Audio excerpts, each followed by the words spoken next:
આપણે 3 કેરા પી જશ, ચોથામાં પાણી જશ, ચોથા કેરામાં પાણી જશ ભાઈ, બધીમાંથી ફૂટી જશ. પહેલાં 3 પવા જ જતા ભાઈ, 3 4 ચોથા કેરામાં પાણી જશ.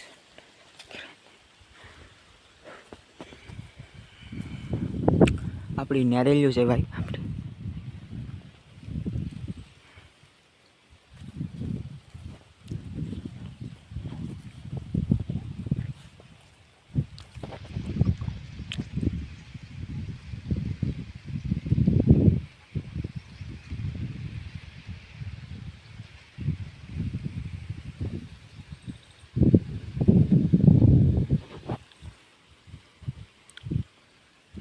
ચોથો કેરો અડધો ભરાઈ ગયો.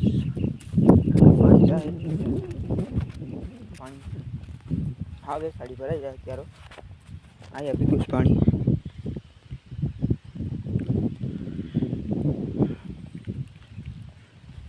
પોમદાડ ભાઈ આપણા ખેતરમાં નેદી નાખ્યું. આ દવા છાંટી ને પાણી વરવાનું છે. હવે ખાતર નાખ્યું ને પછી પાછું પાણી વાર્યું.